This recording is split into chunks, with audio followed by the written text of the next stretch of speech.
There's a moment, when a real muscle car fires up, that time seems to slow down. The choppy idle.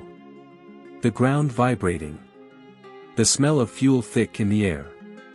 Your pulse rising because you know, something powerful, something dangerous, is waking up. Now imagine that sound coming from one of the most aggressive machines America ever built. A car that didn't just join the horsepower war, it tried to end it. This is the 1970 Dodge Challenger R/T, the most intimidating Mopar to roll out of the golden era. A car that looked like it wanted to fight everything on the road, and had the muscles to back it up.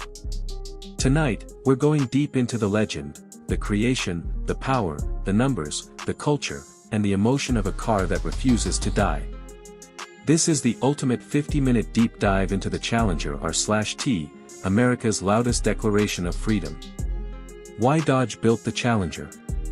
By 1970, Dodge was tired of being underestimated. Chevy had the Camaro. Ford had the Mustang. Pontiac had the Firebird. But Dodge had the Charger, big, powerful, but huge. They needed something deadly, something built specifically to hunt Mustangs and Camaros on the streets of America. So they created the Challenger, longer, lower, wider, more aggressive, with options no other muscle car offered. A car that didn't just compete. It overwhelmed. The first time America saw it. Dealerships across the country couldn't believe it when the first 1970 Challenger R/TS arrived. A wide stance. A menacing grille. Sculpted fenders.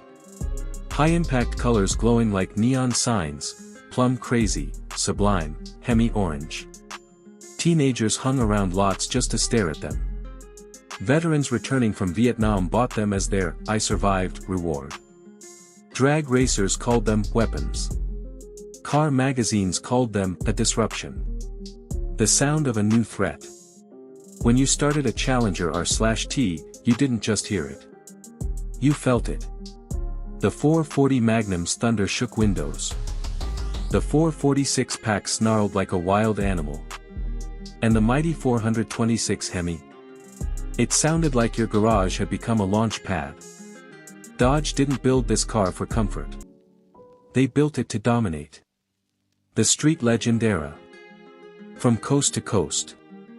Woodward Avenue. Van Nuys Boulevard. Jersey Street races. Texas parking lot grudge matches. Illegal midnight runs in Florida.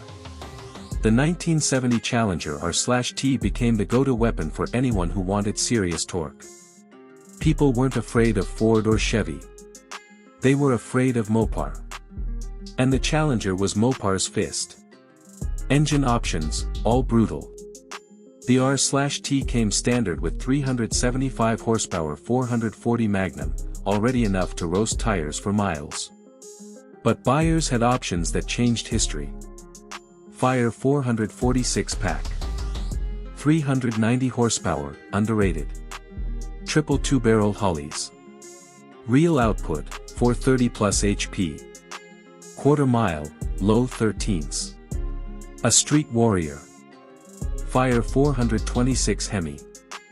425 horsepower, factory number. Real output, 470 to 500 horsepower. Race cam, big heads. 0 to 60 miles per hour, 5.5 seconds. A quarter mile, 13.1 to 13.4 stock. A street monster. Transmissions. For speed manual with pistol grip. Torque flight 727. Both nearly bulletproof. Suspension/handling. Heavy-duty sway bars. Beefier torsion bars. High-performance shocks. Rally cluster with tatch. They didn't just want speed, they wanted control. Collector value today. For 40 R/T, $85,000 to $150,000. 6-pack, $160,000 to $220,000. Hemi R/T, $300,000 to $600,000. Hemi 4 speed numbers matching, $700,000 plus. This isn't a car you buy. This is a car you win. Why people still love it. Ask Challenger owners what they love most. They won't say horsepower. They won't say value. They'll say things like, it makes me feel alive. It reminds me of my father. It was my dream car since childhood. It connects me to America's greatest era of freedom. The 1970 Challenger R/T is more than steel. It's nostalgia. It's rebellion. It's the sound of a country that believed in big ideas and big engines. It represents a time when you didn't need turbos or electronics. Just displacement, carbs, and courage. The culture it created. The Challenger R/T inspired movie heroes, drag racing champions, car clubs, generational restorations, Mopar loyalty that never fades. Families restore these cars together. Veterans drive them to feel the road again. Younger collectors chase them because they grew up watching them in movies and hearing stories from their dads.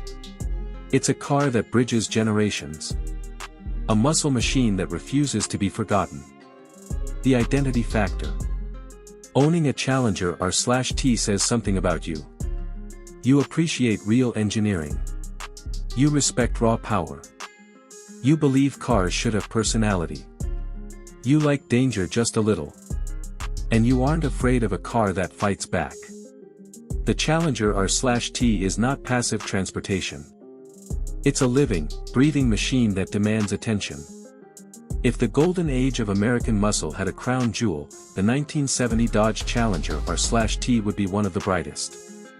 It wasn't just built to compete, it was built to intimidate, to dominate, and to inspire generations of gearheads. Tell me in the comments. Which Challenger engine would you choose, 440 Magnum, 6-pack, or the legendary Hemi?